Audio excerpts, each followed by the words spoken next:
Hello, I am Vina.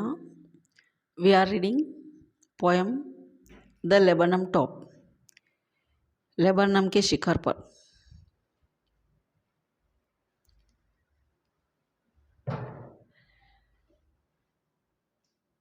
The Lebanon top is silent, quite still in the afternoon, yellow September sunlight.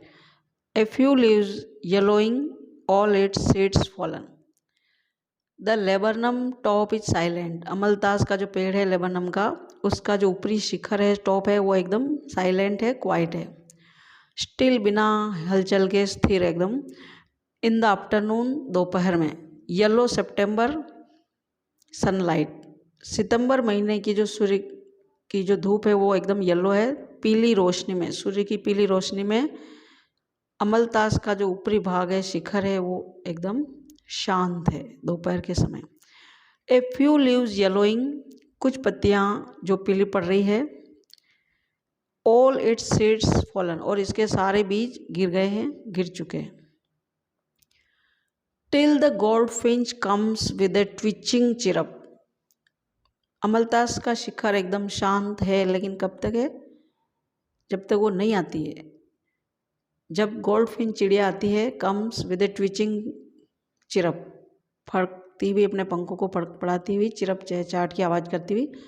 A suddenness, a startlement at a branch and, अचानक से सनसनी फैलाते हुए, चौंकाते हुए, पेड़ की डाली के अंतिम छोर पर, एंड पर, जब गोल्डफिंच आती है और पेड़ की जो शांति है, क्वाइटनेस है, वो नहीं रहती है। Then sleek as a lizard and alert and abrupt, तब बहुत ही सफाई से, यानी आहिस्ता से, एज ए लिजार्ड, जैसे कि एक छिपकली होती है, एंड अलर्ट एंड एब्रप्ट, बहुत ही चौकने होते हुए, अचानक से। शी एंटर्स द थिकनेस, वो पेड़ के थिक भाग में, घने भाग में एंटर करती है, प्रवेश करती है, बहुत ही चौकने होते हुए, आहिस्ता से ना, जैसे। And A machine starts up of चिटरिंग्स, और जैसे ही वो पेड़ के घने भाग में प्रवेश करती है, एक मशीन शुरू हो जाती है, चिटरिंग्स की आवाज़ें। And A tremor of wings, और पंखों के ट्रेमर यानी फड़फड़ाने की। एंड ट्रिलिंग्स, पेड़ों की, सॉरी, पंखों की आवाज़। द होल ट्री ट्रेम्बल्स, पूरा पेड़ ट्रेम्बल्स करता है, हिलता है, हिलने लग जाता है। एंड थ्रिल्स, और रोमांचित हो जाता है, हलचल मच जाती है। It is the engine of our family, ये उसके परिवार का इंजन है। गोल्डफिंच चिड़िया उसके परिवार का इंजन है।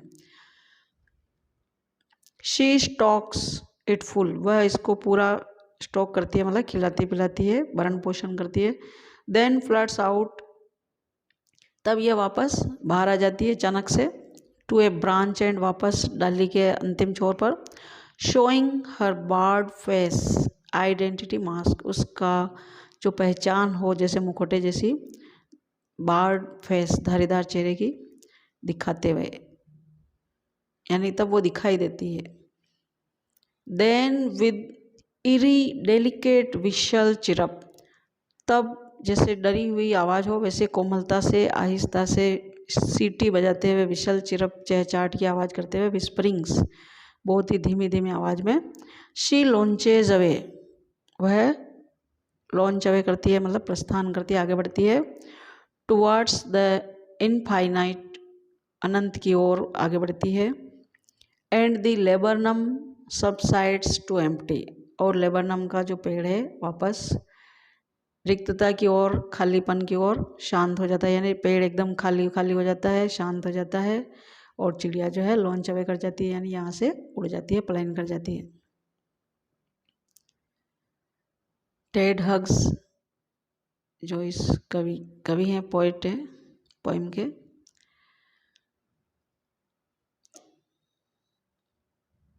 फाइंड आउट, पता लगाएं आप। What laburnum is called in your language, आपकी भाषा में लेबनम को क्या कहा जाता है? Answer, in Hindi it is called amaltas, Hindi में इसको अमलतास कहा जाता है। Which local bird is like the goldfinch, goldfinch चिड़िया के जैसा स्थानीय पक्षी कौन सा है? Answer, Indian lutino ringneck is local bird like the goldfinch. Goldfinch के जैसा ही भारत का जो लुटिनो रिंगनेक पक्षी है, जो कि यहाँ दिखाया गया है, ये गोल्डफिंच के जैसा ही येलो कलर में दिखता है। What do you notice? आप क्या ध्यान देते हैं? About the beginning and the ending of the poem. कविता के प्रारंभ और अंत में। आंसर, in the beginning, प्रारंभ में, of the poem, the tree is calm and silent.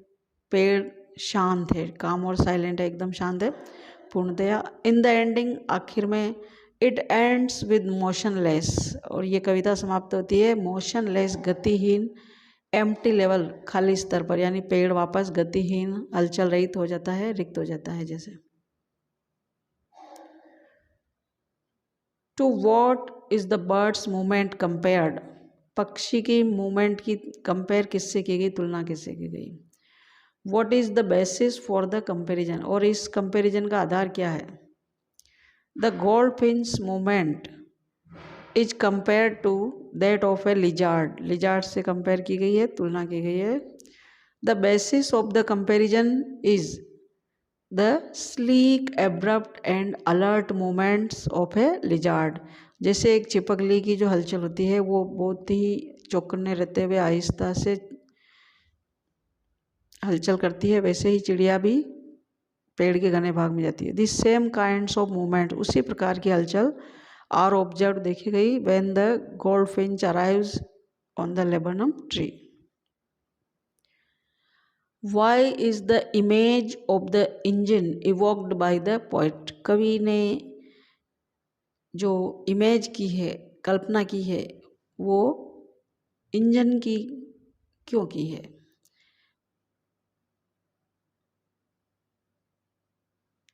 यानी कवि के मन में जो भाव उठे हैं, इवोक हुए हैं, वो इंजन के क्यों हुए? The engine is the source of energy to run machine. Machine को चलाने के लिए इंजन ही एक साधन होता है। It is compare to bird as she is to a source of energy, क्योंकि वह भी एक ऊर्जा का स्रोत है। फॉर हर फैमिली, उसके परिवार की। As without engine a machine can't work, और क्योंकि बिना इंजन के मशीन काम नहीं कर सकती। इन द सेम, वैसे ही, without a bird her family can't survive, एक पक्षी के बिना उसका परिवार अस्तित्व में नहीं रह सकता, सर्वाइव नहीं कर सकता, जीवित नहीं रह सकता। What do you like most about the poem? इस कविता में आपको सबसे अच्छी बात क्या लगी? What do you like most? I like the simplicity, साधारणता, एंड पिक्टोरियल प्रेजेंटेशन, और चित्रात्मक प्रस्तुति, of the poem. The comparison between birds movement with machine and lizard made in nice way.